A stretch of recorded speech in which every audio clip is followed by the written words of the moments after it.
Not Safe for Church podcast. The Not Safe for Church podcast. It's not safe, hey. It's not safe, hey. It's not safe. It's not safe. The Not Safe for Church podcast. I want to welcome you to the Not Safe for Church podcast, where I am your host, Raynaud Tiba Amawale Kent. I'm so excited to be here tonight. What can you do right now? You can like, comment, and subscribe. Like, comment, and subscribe.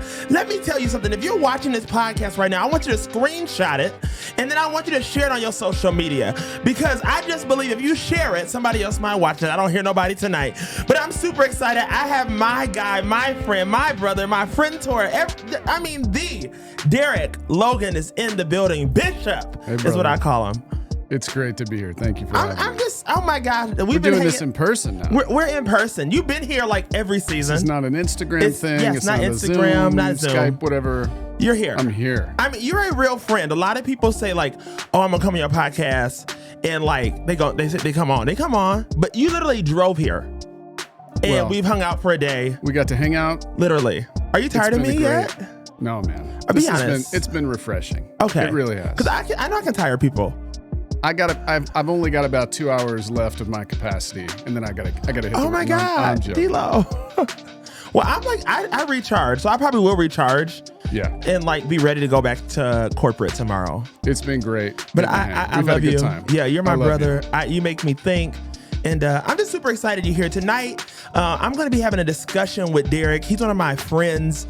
But, you know, sometimes I feel like when you're friends with people, like you might be in different seasons. And he's more like a friend-tor, like a friend that's a mentor to me. He is technically like one of my college professors who has just turned into a friend who has, just been amazing to me. And he's just wise, thought-provoking, and it's going to be great. But before we get there, I got to thank my partners. All right, I want to thank CrossFit Social City for being one of my partners for what season are we in? We're in season 3. Oh my gosh, I want to thank y'all. Make sure you go check them out. They're a strength training gym. They have amazing workout. Like, they're just the bomb. Like, I love working out there. They're my people. Pull up on them. Tell them Raynaud sent you. If you want to get your body tight and right, you need to be with Omar and Abby at CrossFit Social City. All right, and I work at another gym, but they don't sponsor this podcast, so I won't be saying their name. But yeah, I love CrossFit Social City. That was no shade. It's just the truth. And yeah, you just don't want to be talking. But I do teach a class at a gym called 103 Yoga, and I will talk about that for me, because I want you to pull up to my class on a Tuesday at 6:15 a.m. if you want to hang out with me. It sounded really shady what I just said, but hey, I didn't mean any shade by it, but I said what I said. All right. Thank you for the love. They are one of my friends, my partners. They are literally in the Arts District on Main Street. Oh my gosh, an amazing clothing store. They have some other cool things. Like, they're my friends. I love them. Their store is amazing. I shop there. And you just need to check them out. They're on Main Street. Nate and Emily are the real. They're the real deal. They are the real deal. They are the real deal. Yep. They are the bomb.com. It's been really cool getting to spend a little bit of time with those guys. Really cool people. They're real, like literally, they're amazing. Yep. I knew that like y'all would hit it off because y'all are very similar. You knew it. I just knew it. Y'all are very smart people, very, mind intuitive people. Yeah.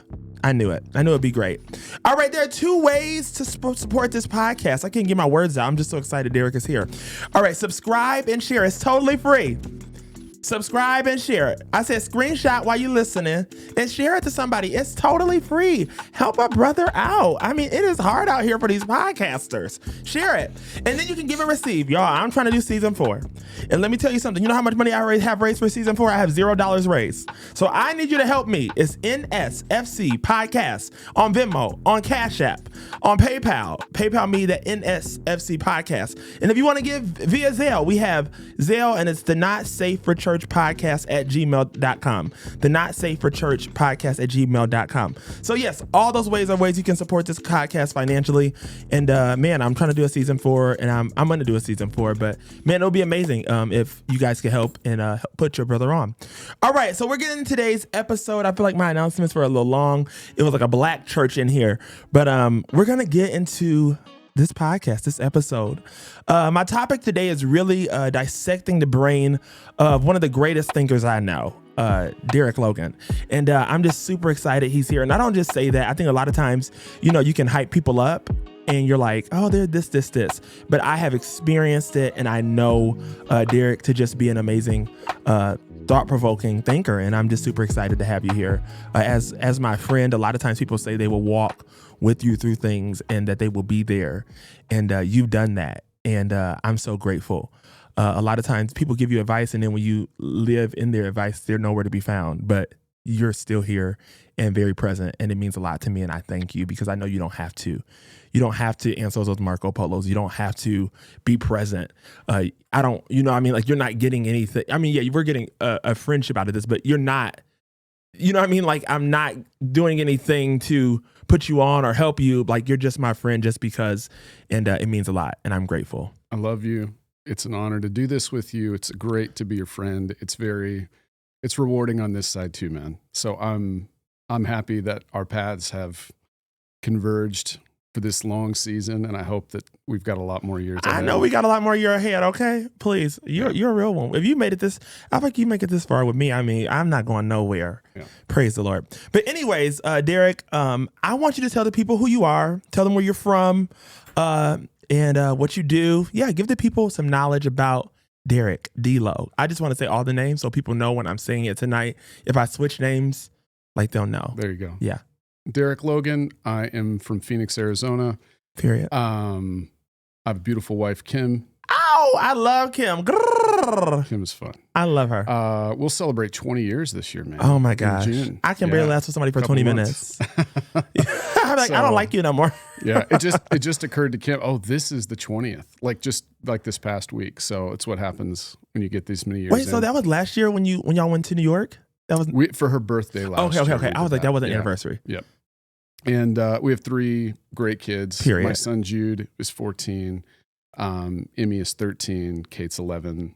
They're fantastic. Yeah. We are very talented. Kim and I are really, they're great kids and budding young adults. And, you know, we don't feel equipped for this season of parenting and life in general. It's been a lot of flux for us the last few years, but amidst the uncertainty and all that stuff, I'm just like the luckiest guy in the world. We're lucky to have each other, and life is good, man.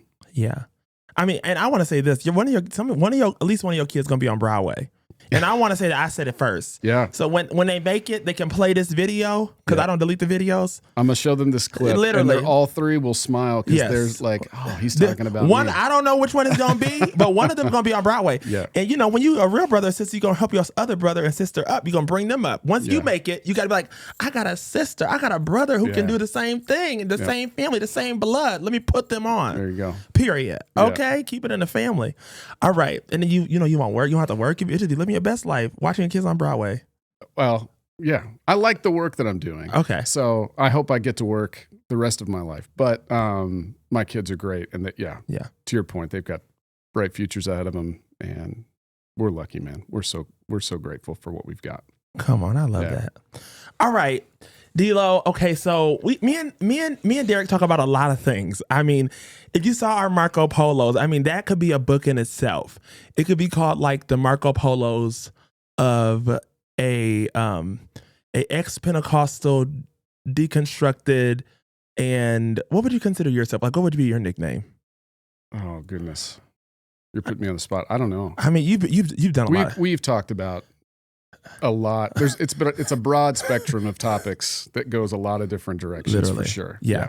So I think my first question tonight is, we were talking about the idea of deconstruction, and you were saying you didn't really like the word reconstruction, right? You were saying like it just sounds a little weird. And I want you to break down, when it comes to, a lot of Christians are living in this deconstruction, and when you hear the word deconstruction and reconstruction, what does that mean to you? I guess I'm less of a fan kind of even the word deconstruction. I think for me, like the best word is an audit. Okay. Like I am re-examining, or maybe for some folks, like we're examining for the first time some of the faith claims of the world that we were born into, or these, this tradition that we sort of inherited, and all of the sort of functional aspects of the tradition, the claims, the doctrine, the dogma. Like I'm re-examining all of those things and auditing them and determining if they still have a place in my life and what my place is within that tradition as I'm going through that process. We're kind of just playing a semantics game. It's just words. But I feel like we do need something on the other end of that spectrum. So I think for those of us who have walked through this sort of journey of deconstructing our faith, and there's a lot of, social media accounts, influencers in this space, hashtag deconstruction or ex-evangelical is one. Yeah. It's a space where there's a lot of people who have an identity of what they are not, or what they are no longer, or what they used to be. Yes. So it's a little bit of like a negative sort of identity. And I think the reconstruction thing is trying to, then the opposite of that, or like the next step after you do that is to reconstruct. I don't have a suggestion for what that other word might be yet, but I do think that folks in that space, there's been this big movement of people that have been doing this, for those folks to find kind of a positive identity in the midst of that. Not just saying that there are not folks that are doing that in their own way, but by and large, folks that who have participated in some extent within that movement have found identity in that movement. I think it would be helpful if we could collectively try to find a positive identity as we're continuing to re-examine these ideas and our place within the tradition. Do you think you found a positive idea for yourself? Yeah. I mean, I'm discovering it. That's an ongoing process, but it's new territory. At least it's new territory for me, because I grew up in a world where my parents, my grandparents, my family, I was immersed in the church, evangelical church world. That was my identity. And now I'm very much living in a post-evangelical sort of life and space, but I don't have a game plan for that. I don't have a roadmap for those things. So I'm trying, it's been 10 or 11 years of like trying to figure out and negotiate with that, like what that could look like and just trying to find a path forward. So would you say that you're centered on something? Like what's like, if you don't have a roadmap or a game plan, and you're dissecting everything, what are you centered on? Good question. There are aspects of the tradition that I come from that, or components to it that I still resonate deeply with. Okay.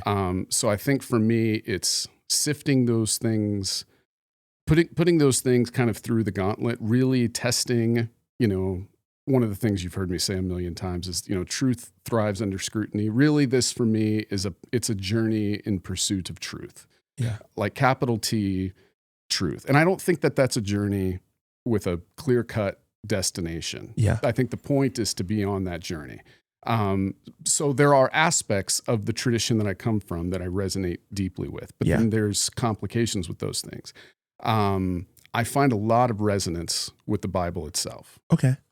Not in the way that the Bible was used or represented totally in the world that I came from, but over the last 10 years or so, it has been getting more familiar with how to engage with that text on its own terms, not through the lens or the mechanisms of the tradition that represented it to me. That feels like there's a lot to unpack in that sort of statement there. But as I've gotten more familiar with how to engage the Bible on its terms contextually, asking questions like authorial intent. So the people who wrote these things or where these things originated, what did this mean to the author that wrote this, and how would the original audience have understood these things? And it's you're getting into linguistics and all of these things, setting aside translation and doctrine and all the ideas that are kind of tied in with the text, and just trying to get to what is the text trying to offer me aside, setting these ideas aside. What if I engage with it on its terms, as contextually and as objectively as I can? What is it that the Bible has to offer me? And learning how to do that, and having others be a guide for me as I'm navigating and negotiating my way through the text has been really compelling. And there's a lot of road signs that are pointing toward on this journey of the truth, right? And it's not the signs that were represented to me.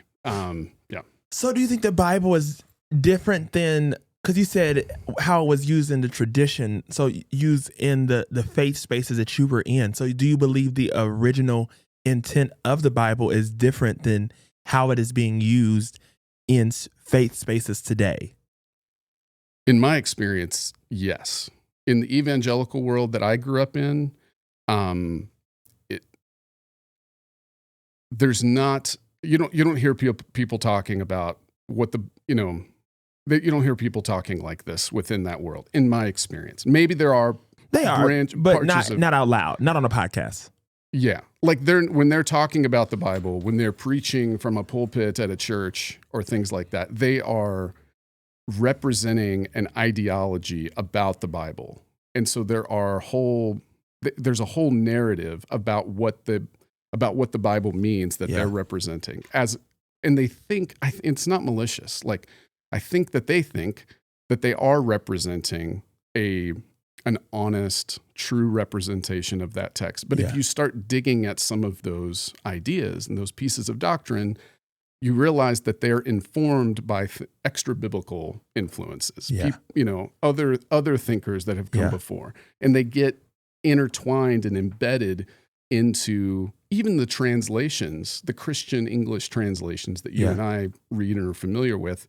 They get cooked into those sort of things. So even the Bible that you might have sitting on your bookshelf or your nightstand already has a lot of those assumptions, those presuppositions about how the world works cooked into the text of the Bible. Those ideas that are not native to the authors that wrote the text or the audience that it was originally intended for. And we're not any the wiser for it, So it takes it's some heavy lifting, kind of working your way into that stuff, at least initially. So, do you not look at the Bible as like, how people say like it's basic instructions before leaving the earth? No. Do I look at the Bible that way? Yeah, I mean, because that's what I grew up in Sunday school. They call it basic instructions before leaving the earth. It's just a clever acronym. I mean, it's a good example of the sort of things. But you love the word. But you love the Bible, right? When you say, but you wouldn't say you believe that it's basic instructions before leaving the earth. There's so many presuppositions baked into that statement. Like just the end of it. Like, let's start at the end. Like, before leaving earth. Okay, so it seems as though that statement is assuming that all of this is really not about what's happening in the here and now, but this is what I need are instructions before I leave planet Earth. Yeah. Before I leave this world. The point of the whole thing is to make sure that I've got things shored up on Earth so that when the spaceship leaves and I depart, so that whole ideology about like, oh, I'm not living for this world. I'm living for heaven. I'm living, the old hymn of like, I'll fly away. Now, D-Lo, I do want to say, me, I am very, I wouldn't say like I'm a Bible scholar. I mean, I would say in my own, I wouldn't say that. I don't want to say that just because I'm on a podcast. Like, I was going to lie and be like, oh, I think I'm a Bible. No. But I don't always see things the way you do. Or, I mean, I just choose to believe that I will fly away one day and be in heaven with Jesus. Okay. I want to be caught up in a rapture. Yeah. And that's okay, that's fine. Yeah. We can be, that's fine with me if you want to adopt those things. I would take issue if you were coming to me and saying, Derrick, that's what the Bible teaches. That's what the Bible says. Or the audience of the Bible thought about God and the universe and life on earth and the afterlife in this way. I would take issue with that. So what would you say? Like, you don't, what would you say then? Do you believe that like we'll fly away, we'll be in heaven one day, and I don't know. Like, but doesn't it we'll talk about see. that? Does it talk about what? Like that the in the afterlife? Bible? Yeah. Not a whole lot, man. Don't Like, they say the streets are paved with gold?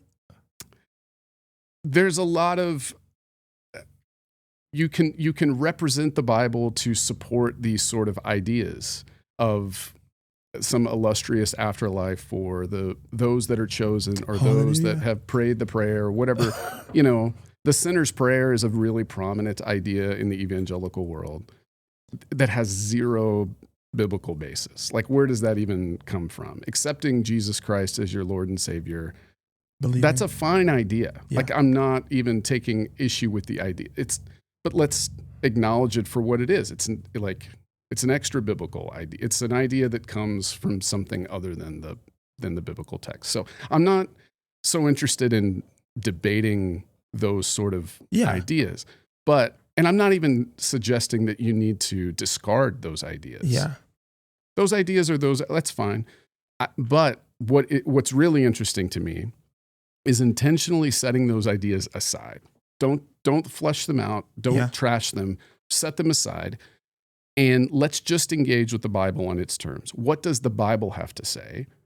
And let's just start there. And just let it speak for itself on its own terms, without being informed by the history of the tradition that I came from, that has a lot of complications in terms of representing the Bible in some really skewed and inaccurate ways, where these ideas get embedded into the way that the text is represented to us. Can I shed some of that stuff away and set it aside and just engage with the Bible on its terms? I think when you do, you discover something, for me, that was brand new, like radically different on so many levels, and way more dynamic, like way more compelling. Yeah. Like, I'm so much more excited about that sort of thing. I use this analogy of a Magic Eye book. Yeah. So these Magic Eye books, if you remember, I'm a kid that grew up in the 80s and 90s. These were a big deal in the 90s. Like a coffee table book, you open, and every page is just these vibrant colors and patterns that don't seem to have any rhyme or reason to them. And on some level, that's all that it is. If you turn every page, there's not any clear image to them. It's just colors and patterns, different colors and patterns on every page. That was like, but if you learn how to see those pages, you realize that it's not just colors and patterns. Really, there's another way to see that. And when you learn how to see it, there's a three-dimensional image, something totally counterintuitive. Like, if you have never experienced this before, you would say it's impossible that something like this could happen until you experience it. And then when you do, it's like undeniable. You learn how to see it, and this three-dimensional image comes off of a two-dimensional page. It's totally counterintuitive, and it's like, holy smokes, like, this is incredible. And then it's like, I got to go back through and look at the whole book. So this has been my experience with the Bible. Okay. Been in church my whole life. First 30 years of my life, I have the colors and the patterns memorized. Yeah. Like, I've studied the colors and the patterns like so much. But then it was when I started to learn how to see it. Yeah. That this multidimensionalness from the text just started coming off of the page, and you start seeing stories that are interconnected and are playing off of one another. Stories that are being retold at a different point in history through a different cast of characters, often in the same family lineage, but in a more redemptive sort of way. Mm-hmm. It's all of this stuff that's happening in the text that's just below the surface. It's like this multidimensionalness that comes out that's so compelling. And it's like, I know the Bible, but I don't know the Bible at all. Like, I'm very familiar with the stories and the surface level, but I'm now only just starting to see how to see it, like really how to see it. And it's a completely different thing. So what's the point of the Bible then? To you? Like, what's the point of it? Because I feel like growing up, if I'm thinking about how I was taught, it's like basic, like it's my instructions. It's, my guidance. I'm not saying I see the Bible like that today. I see it more as a book of a story of inspiration, of inspiration. I think the Bible is a book where it's a book of sacrificial love. And that if I live sacrificially in a loving way, then I think that's what God requires of me, and I'll do the right thing. I'm not too focused about like sin, or I look at it more as like, man, like Jesus lived a sacrificial life. So for you, what would be the point in the Bible? Good question. I'm going to borrow an answer from a teacher friend of mine. Okay. When you are engaging in any piece of literature, one of the first, this is actually an assertion that was made by a philosopher and author named Mortimer Adler. Okay. And he wrote a book called How to Read a Book. Yeah. And in that book, he is saying one of the first things that you have to do if you're going to read a piece of literature is to identify the genre of that literature. Mm-hmm. If you don't properly identify the genre, you are going to ask all of the wrong questions about that text. Yeah. So if you read something from the poet Robert Frost, who talks a lot about nature and natural elements in his poetry, and I read that as a biology textbook, I'm going to make all of the wrong assumptions. It's like not the way that you read poetry. So there's certain rules that you engage with different genres of literature. So the question then is, what is the genre of the Bible? Well, that seems complicated on the surface because there are some historical elements, there are some narrative elements, there's some poetry, there's some laws, there's some genealogies. Yeah. There's like, what are all of these things? So this teacher that I've gleaned a lot from, his name is Rabbi David Foreman. Rabbi Foreman suggests that the genre of the Bible is that of a guidebook. So it's there to provide guidance for you navigating through the world. How do I relate with the earth itself? How do I relate with myself? How do I relate with my family, my fellow man, my neighbor? How do I relate with the divine? Yeah. The Bible offers a framework for how to navigate through the universe. It's a guidebook. That genre resonates with me in my experience with the text. And it's not, you don't open the preface of the Bible and it blatantly identifies the genre. We have to do some of that investigation on our own. So from my point of view, that in my experience with it, like that resonates with me. It's a guidebook. So once I understand it's a guidebook, it's going to tell me there may be laws in that book. But those laws are not written to try to legislate my behavior. Those laws are there as a part of a guidebook. Yeah. There may be historical elements, but those historical elements are not necessarily factual. They're there to guide me. So the Bible's not concerned with trying to articulate literal history as it happened. Yeah. It's telling me a story about something that happened from the posture of a guidebook. Yeah. The posture from a guidebook. The posture. Say that one more time. It's just, it has all of these other elements in it. It might have poetry, it may have narrative, it may have law, it may have genealogy, but it's telling you all of those things from the point of view of a guidebook. So the Bible starts off with a story, the first chapter, Genesis, is the story of how the world was created in 6 days, and then God rested on the seventh day. Yeah. If I understand that in a very literal, fundamental sort of point of view, I'm reading it as a history book that is representing to me facts about how the world came into existence. Yeah. But in doing that, I'm misappropriating the text because it's not trying to tell me a factual thing that actually happened. It is telling me a story, it's a historical story from the position of guidebook. But okay, I feel like, what is the Bible to Derrick Logan? Like you would say that, so that's your answer. Guide. It's a guide. But I feel like everybody would say that then. I mean, I feel like a lot of Christians like, oh yeah, like I use it for a guidebook. So what makes your guidebook different from how they see their guidebook in your perspective? From evangelicals. So in my, I can only speak from my experience in that world. So in my experience, there are a lot of ideas that the tradition that I came from within the Christian world imports into and reads into the Bible that are not inherently there. And again, I don't believe this is done maliciously, but this has been a long-standing part of how the Christian tradition has worked. Yeah. It has become,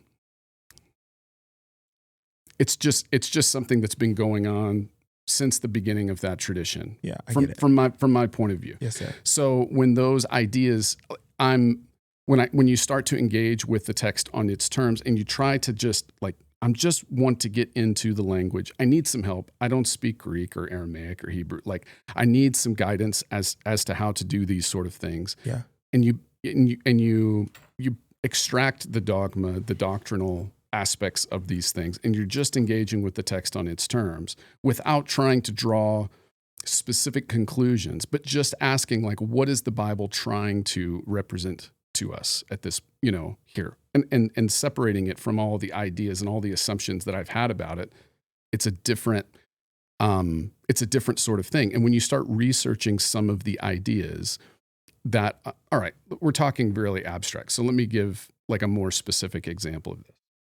One of the assumptions of the evangelical world that I was a part of is that's just cooked into the Bible as it's represented to them is the doctrine of original sin. Original sin doctrine essentially is that you and I as human beings we have a depraved nature. We are inherently flawed and broken, and really ultimately don't have any worth or value as human beings apart from a savior. Yeah. Until we accept Jesus, until we embrace that, we don't have any value, and our value is only found in relationship with Jesus. That original sin doctrine is not very old. It would be completely foreign to the audience and the authors of the Bible. So how does that doctrine make its way into our tradition and those sort of things? And it's cooked into the translation. So if you read an NIV translation, there is a Greek word that shows up in the New Testament oftentimes, sarx. Mm-hmm. Sarx means flesh, like your skin, your flesh. But the NIV translators, and I think in 1984, in sections did not translate that word as flesh, but instead translated that word as sinful nature. Yeah. Because in their mind, sinful nature and flesh are synonymous. Mm-hmm. That would be completely foreign to Paul, right? Who's writing these correspondence letters to these different communities. But it gets baked into the tradition and the way that the Bible is represented to us. Does that help? Yeah. I mean, so do you believe, and I think we talked about this on another podcast, do you believe the Bible is the truth? I believe the Bible has a lot of truth in it, but then we have to define what truth is. It's not true in terms of facts. Okay. Right? And even if you think about facts are easy to manipulate. Mm-hmm. If I wanted to make an assertion about something, mm-hmm. I could do that from a very low idea rung sort of position and only show you facts that support the claim that I'm whatever sort of claim that I'm making, and ignore the facts that would undermine my assertion to you. So facts are not truth. And even particularly in the Bible, like the word in Hebrew for truth is emet. But emet doesn't mean facts. It doesn't mean correct pieces of information. Yeah. Truth in a biblical sense is a relationship word. It's about fidelity, reliability, faithfulness. Mm-hmm. Is the Bible true in that sort of way? I think the Bible if we meet it on its terms, can move us in the direction of truth. Truth being something that is reliable, that works, that is profitable for the common good. Like, it's not something that serves me at the cost of at a cost to other people. It is something that elevates life. It is not something that diminishes life. Yeah, but so I feel like me believing that Jesus died on the cross, rose on the third day, it elevates life. Great. But would you not agree with that? What was your question? If I believe that Jesus died on the cross and rose on the third day, that elevates life. That's great. Okay. Well, would you agree with that? Would you say you believe that? I don't know. Like, so what do you, like, I mean, but you do know something. What do you know? I mean, you know what I'm saying? Like, I feel like you're not giving an answer. Okay. Can you ask, maybe I'm misunderstanding your question. So if I believe, okay, I ask you, do you believe that Jesus died on the cross, rose on the third day, and that do you believe because of that, our life is elevated? I think, okay. Here's where, and I want everybody I'm listening not trying to this. Go ahead. I want everybody to listen to this. No, I am very Jesus for everybody. I don't mean you got to believe and do it all that. I'm just saying, I just always say that that's what I believe. But I mean, please, no, this is for everybody. This is how the journey's gone for me thus far. Okay. Look, I'm a vocational pastor for 15 years, like deeply committed and immersed in that world. And I'm in the game for the love of the game. Like I'm into this. I'm into the Jesus guy. Yeah. Like I'm all in on this, on these things.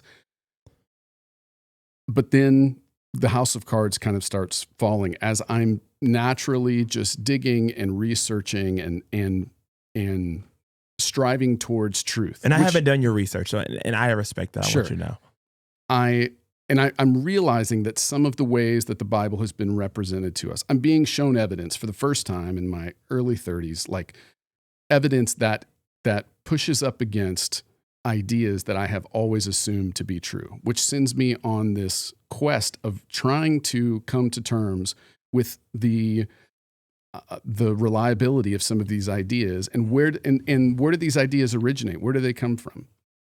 So in doing all of that, I'm realizing that a lot of my assumptions about who Jesus is, what Jesus is saying, what it meant, all of those things, they're based on something extra biblical. They're based on something else.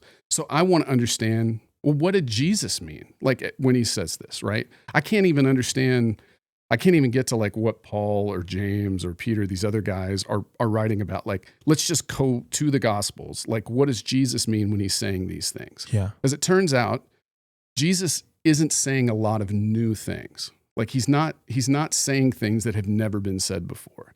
But the brilliance that Jesus has and the audiences that he's teaching to is his ability to pull from these different aspects of their religious tradition that they come from, like what we would understand to be Judaism today. Like he is alluding to different sources, different thinkers, different sages, thoughts, the Hebrew Bible itself. Yeah. And he is showing you how these things are connected in a really masterful way. Yeah. So I can't just take what Jesus is saying at face value. I can't until I understand the source material for those things. I don't yet understand what Jesus is saying. I'll give you a little illustration for this. It's a little corny, so bear with me. Imagine that you and I we got drafted into the armed services. We're in the Army, okay? Jesus. And we're so it's a clumsy example, but I think it works. You and I are we're sent overseas, and we're at war with some opposing force in Europe, and we're fighting alongside of some other allies. So we have maybe some English troops that are there, or French troops, or Italian, and we're fighting against a common enemy. Yeah, another force.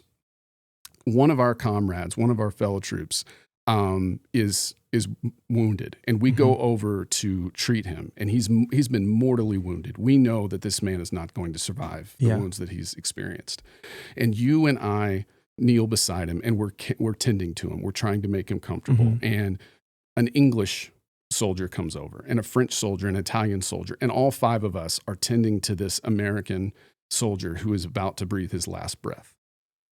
And in his dying breath, if that soldier uttered the words, "My country, 'tis of thee," and then he dies, you and I know what he just said, right? You and I understand what he just said. The English soldier knows the language, right? And he's hearing the words. but that English soldier doesn't understand what he just said. And even if the French soldier and the Italian soldier understood English, he doesn't really understand what that man just said. Really, only you and I understand what he just said.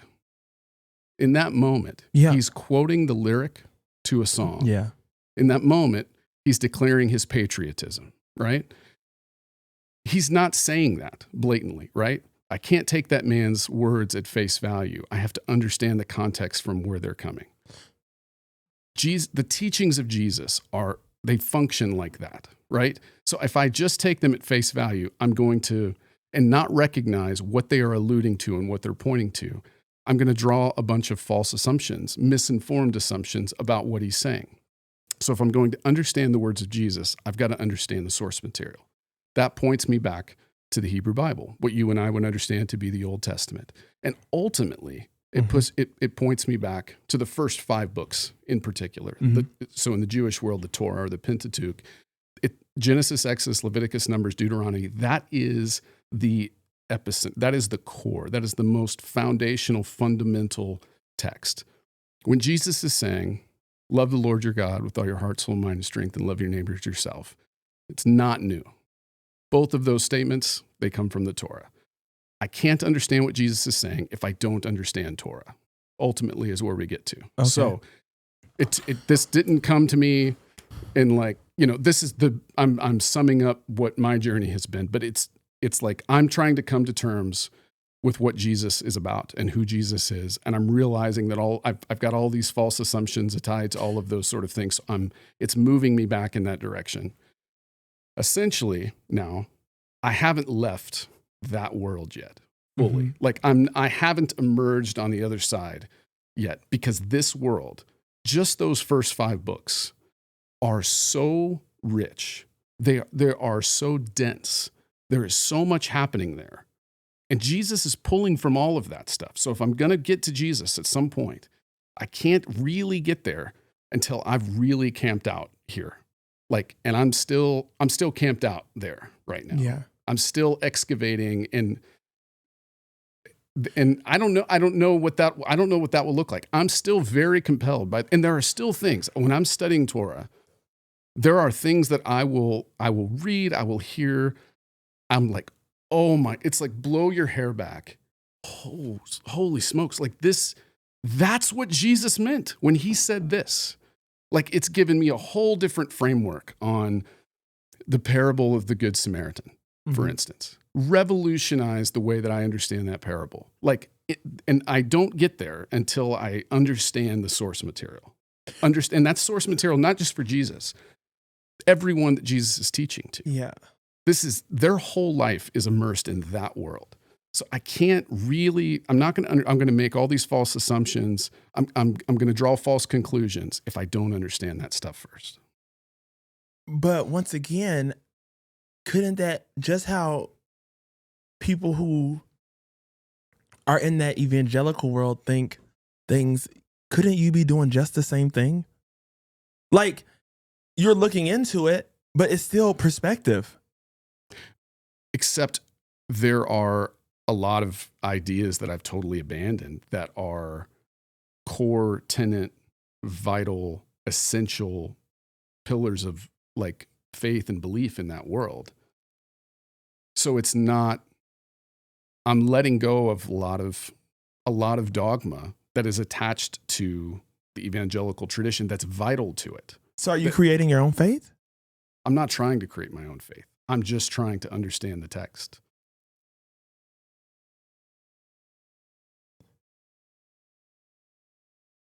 But wouldn't they? I don't know. I think for me, and we talked about this earlier, D'Lo, you're somebody who goes deeper, right? And for me, I'm a person who I just want to be happy. And and when I say happy, I'm not saying I'm going to choose whatever I want. But I just choose to I just think there's some things that we just won't understand. Yeah. And I think for me, I'm okay with not understanding everything and choosing to be like, man, God is so supernatural and so big, I don't have to understand. I just have to trust his plan, trust where he has me, and things will work out. Yeah. But sometimes, I don't know, I feel like, can we go, and I feel like this on both ends of the spectrum, can we go so deep that we really miss him? Because Maybe he wasn't supposed to be that understood. Maybe he didn't want, like, he don't want you to get him. He's a mystery. He's something I can't explain. Like, Yeah. he's indescribable. You know what I mean? I'm not trying to sound churchy, but it's just like, I feel like on both ends, everybody wants to have the right answer. And it's like, why do we have to have the right answer? I'm not trying to get the right answer, first of all. Like, so But if this you're is not a searching though, quest. right? I'm searching, but I'm just on the journey, man. Yeah.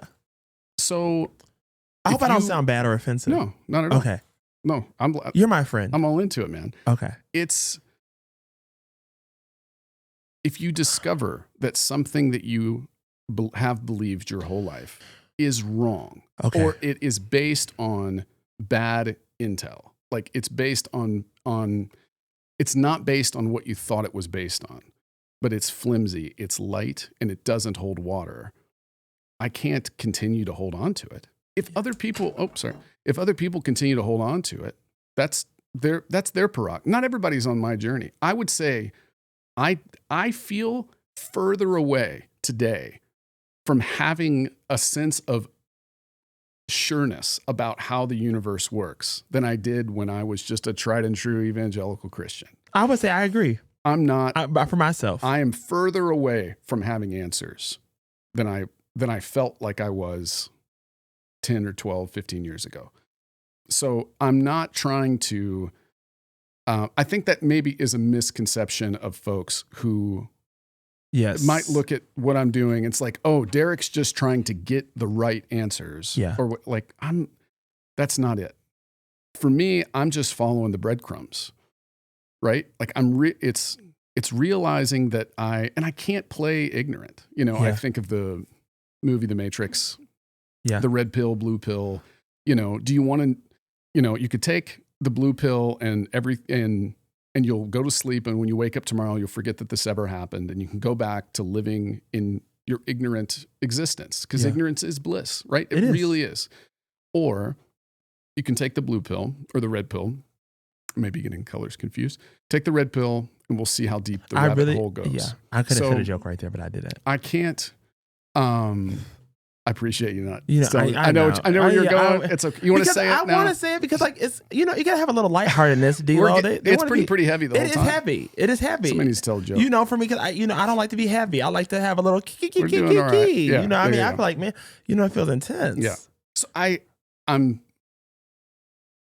have to. I can't. I'm not wired Your to personality, willfully yes. choose ignorance. Like, and I understand that other people aren't wired like I am, and that's okay. Like, Yeah. maybe am I more of a person of faith or whatever than someone who isn't investigating these sort of things? I'm not trying to qualify anybody else's thing. I just am owning my own human experience. And for me, if I discover, like, and I wasn't trying to upend anything. Yeah. Like, I'm trying, you know how I got here? And this is the case I think for a lot of folks who have really deconstructed, right? Yeah. All of them is a lot of people. I mean, there's So a lot of many. people. Like it in my experience in talking to my friends and other people, it's like I'm meeting so many people the last few years who are walking this journey. None of them got there because they were trying to dismantle that world. Yeah. Like, they got there because they were so intensely Christian. They cared so much about it. They wanted to just absorb everything that they could in that Yeah. world. They were researching and studying and all of those sort of things. And as it come to find out, it's like a surefire way for somebody to eventually deconstruct, because you realize that a lot of these claims, a lot of these ideas they're based on what they're rooted in. Yeah. Isn't the Bible. They're rooted somewhere else. And if you're choosing to try to, well, then how do I understand that in a more objective, biblically honest sense? Yeah. Like, it moves you in a different direction. Yeah. And all of a sudden it's like, if you're shooting a rocket to the moon and you're off by 2 degrees, you're going to miss the moon by thousands of miles. Yeah. Right. You've got to, it's like that sort of thing. It's 2 degrees is a very subtle change. Yeah. It's a very subtle shift. Mhm. For me, it's been a lot of subtle shifts, Yeah. but my life is continuing to progress. And the evangelical world that I came from is continuing to be the thing that it's always been. And my life is just moving in this different direction. And there's just this tension to a point where I'm like, oh, I'm just not that. Like I'm in a different, in my effort to try to be the best version of this, I ended up somewhere totally different. Like, and would you say that was, and I might sound super churchy, but I feel like you can listen to what I'm really trying to say. Do you believe that was spirit led? I hear what you're saying, and yes, it's not the language I would use, but meeting you in your language, 100%. It's not, again, the way that I got, look, my story in this way is so many people, like this is their, I mean, that's my story in a way. Like, I mean, I wasn't looking for answers to change or, like I didn't, like, I was cool with being whatever the church wanted me to be. But it was just like this big thing in my relationship with God. And I was like, something ain't right. And then once I started doing the research, and I was like, this ain't making sense. Like, it's not adding up. But I think for me, I guess I'm just a little different. And maybe I'm a selfish Christian. I kind of feel like my relationship with God is so personal that I only want to do the work for me and my relationship with God. I don't feel like, I don't want to say I'm called. I don't feel like I'm called to do the work for everybody. But I feel like you're a person who is willing to help other people do the work. For me, I'm like, I just want to get you to Jesus and you figure everything else out. Like because I don't know, and I don't really, I mean, I'm trying to get my, this right. I'm just going to love you, and I hope you find your way to whatever it is. I do feel like I have found my way into a new framework. Okay. For engaging with a lot of the same Bible, right? Okay. A new framework that is so inspiring, that's so helpful, that's not dogmatic. That is not rigid. Okay. That is not exclusive. It is filled with love. It's filled with acceptance. It's very malleable. And you realize the Bible's designed to act this way. It's not trying to communicate. Fundamentalist leaning Christians, evangelical Christians in particular, want to modernize the Bible by reading these ancient laws about XYZ, and then apply those in 2023 and say, well, this is it's clearly what the Bible says. It's not designed to work that way. And they're very subjective in how they use that, right? You're supposed to stone people who work on the Sabbath, right? How many churches have services on Saturday and Sunday? So are we going to line people up and execute them? I don't do it no more, so I'm not getting stoned. But I'm going to have to call some of our friends, and they getting stoned tonight. Yeah. Hey, there's your joke. Good job. That could have been it could have been like two jokes, like really stoned or like stoned. Yeah. I don't know. Like, that's it. It played twice. Yeah. So it is meant to be, every generation is meant to engage with the text without dogma and grapple with what it looks like in our modern context. But really, I think there's a more fundamental way of engaging with that, which you and I kind of started talking about a little bit here. I don't know if we have time to get into We do have time to get into it, but we're going to pause right here.